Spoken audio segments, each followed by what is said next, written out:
Bottomline. Welcome to the Payments Podcast. I'm your host, Bottomline Managing Editor, Owen McDonald. The clock is ticking on ISO 20022 implementation, and it's a certainty that not everyone will make the November 2025 deadline.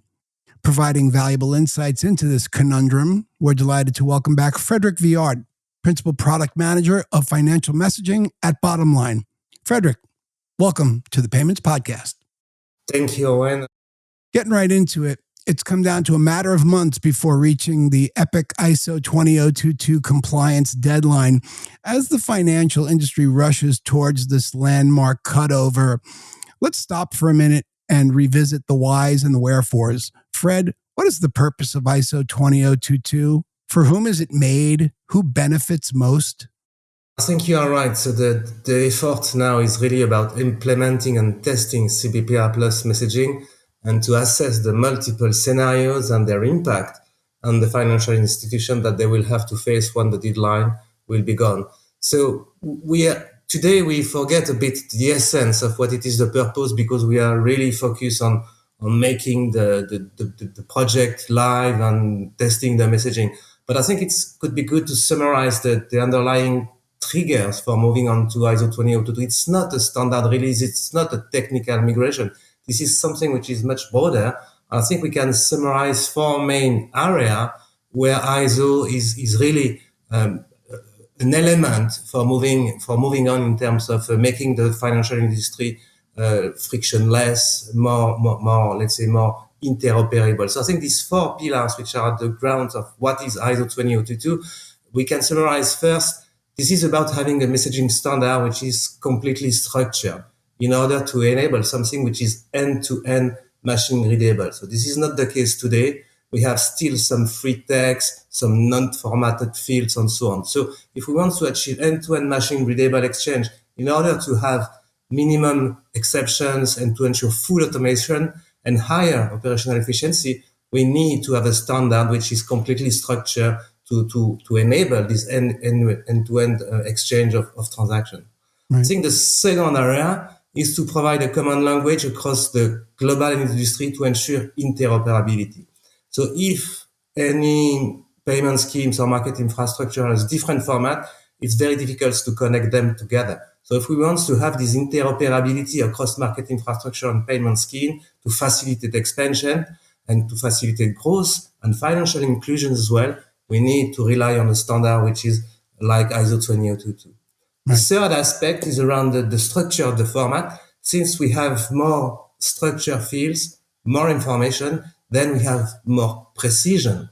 Then it helps to target the analysis of some information inside the message, inside the structure, for having more accurate information that will drive to more accurate reporting, to less false positive, that will help for reconciliation, that will help for sanction screening, for fraud prevention, and many more. And the last is really about the richer content.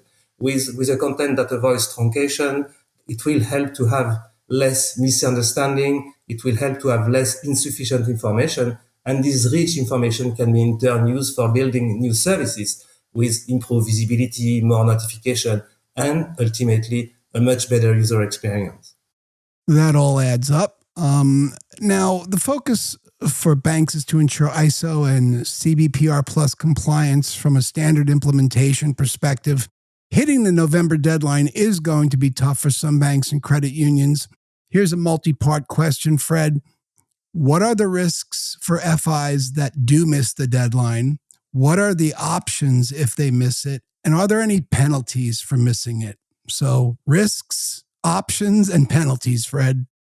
So I think that, as you said, multiple questions. I believe in terms of risk, I think that, so first note that sending MT103 will still be possible after the deadline, but this will be with a tailored MT103, and also it will be with extra cost, and this cost will raise progressively.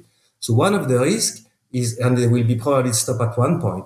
So one of the risks is really to have the pricing of your Swift messaging that will raise quite significantly. So there is a kind of financial risk to have your Swift infrastructure costing you much more than it should be because you are not using the appropriate standard. Also, there is a technical risk. because if you are not ready to move, then you will have to rely on some translation tool. But if you are an intermediary, then you will have to manage the extra information that you could lose, because if you are an intermediary, you have to transport the information to the next step. So you will have quite a complex environment for managing the non-compliance with ISO.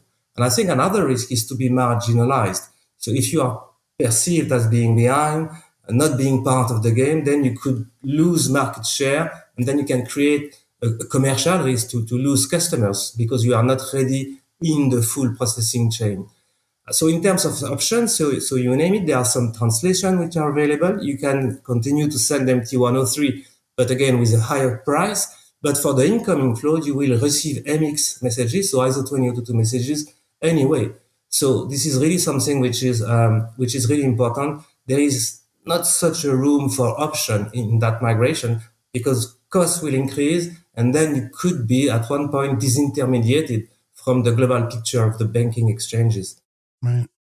So there is about your point for corporate. So definitely the corporate are a key element of this full picture. So there is no mandatory migration for them, but there is some initiatives to try to incorporate ISO 20022 into, let's say, the corporate business. So if you look at the score, the closed user group score, then they are moving towards ISO 20022. So there is the possibility, the options to move to ISO 20022.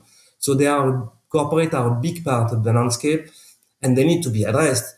But I would say that the backend system, the processing chain of a corporate is different compared to a banking environment. So they have ERP and so on. So we need to have this processing chain being adapted for moving on to ISO 20022. So for sure it will come, but probably in the second step in the global picture. Moving on, Fred, the adoption rate of Swift CBPR Plus at the end of February was 35%. Explain the significance of that in context of the approaching deadline. Do you see CBPR Plus as an indicator that ISO 20022 readiness is lagging, Fred? If you're a commercial bank or a small B2B credit union and you're way behind, what do you do?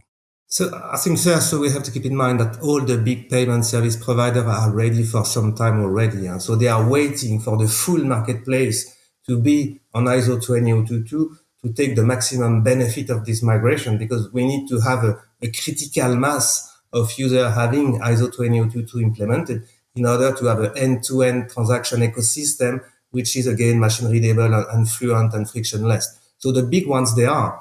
But I think the rates, which is 35% end of February, is probably slightly lower than expected. But I think this can be explained, to my view, through three main elements, I would say. So the first is the business segment you are operating. Depending on the business, so the bank is maybe a payment service provider, and then they will be ready and they have to urge if they are not, because this is their core business.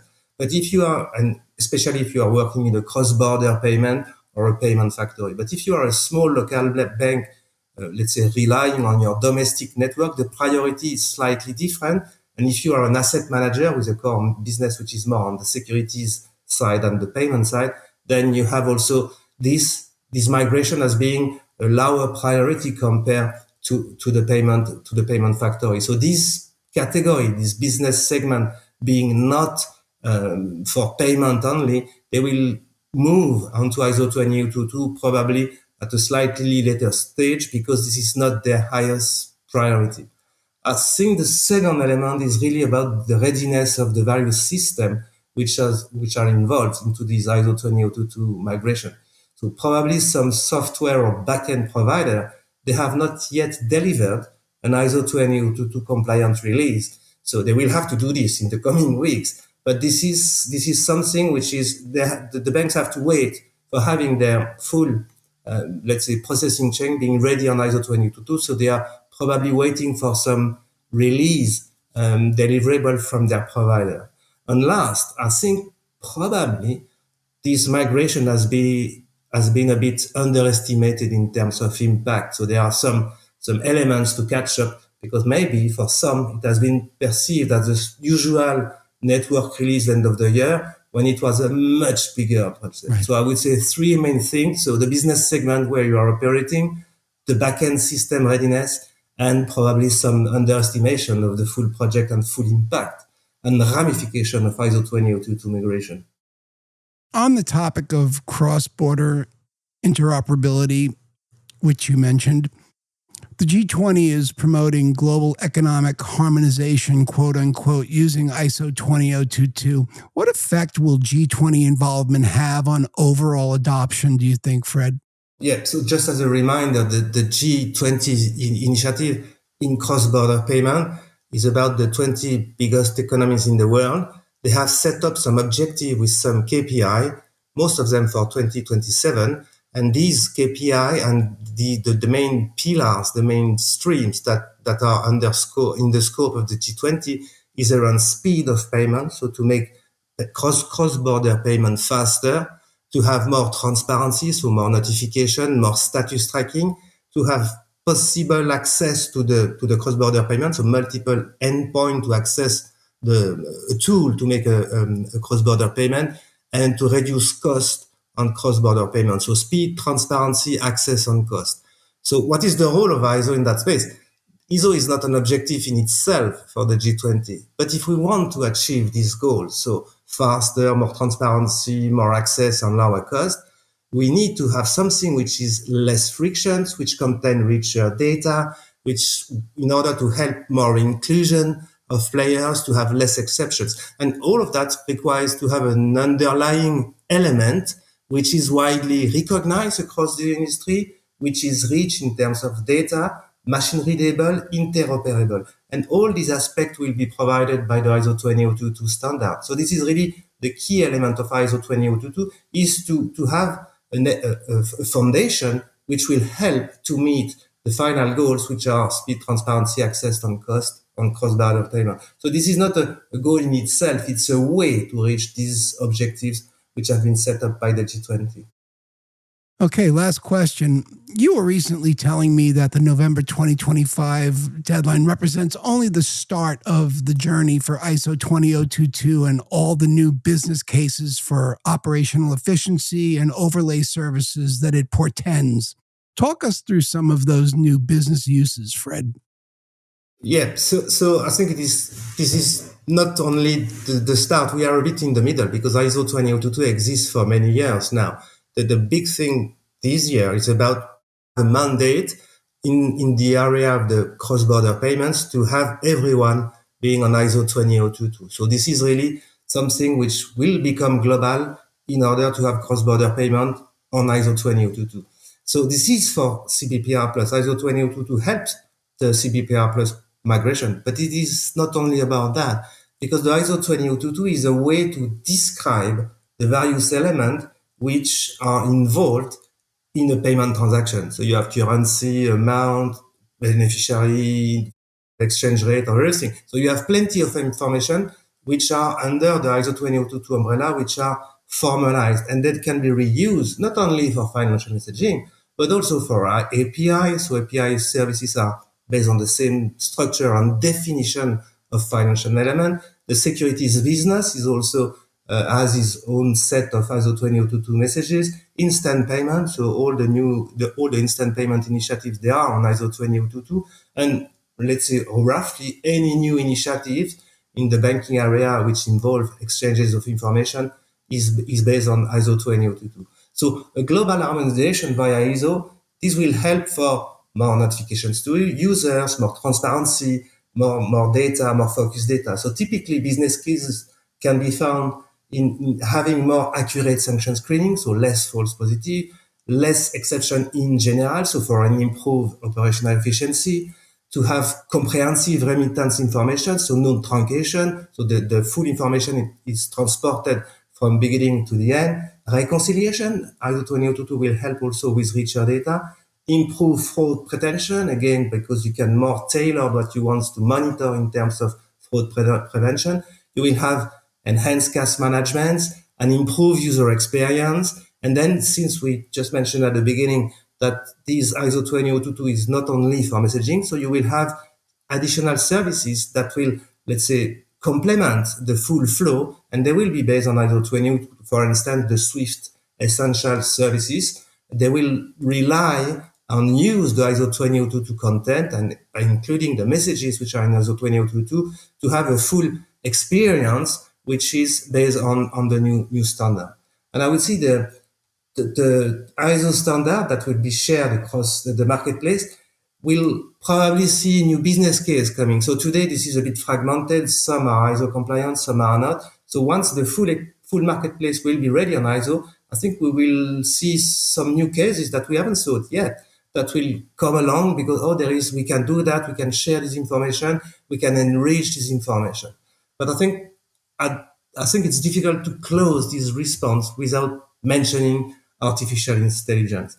Since we will have more automation, more structured data, more information, then this is the perfect ground for helping building some solution around artificial intelligence. So what you can see that ISO 20022 is a key element of a global move, of a general move of everything. So first you need to have something which is harmonized in terms of language, the way you speak to each other, very well structured, very rich. And then with these foundation, then you can move the marketplace to the next level in terms of user experience, speed, and cost and access and so on, as we mentioned before. Well, there it is. Foolproof financial messaging, especially in the remittance space, better visibility and control over B2B payments, big improvements to speed, interoperability, cross-border payments, security, and cash management. That's the world of ISO 20022, and it's just months away. Be ready. Our thanks to a great guest, Frederic Viard, Principal Product Manager of Financial Messaging at Bottomline. To our audience, the smartest people in payments, thanks for listening. Hit subscribe. Catch us again on your favorite podcast platforms, including Apple and Spotify. Bye for now.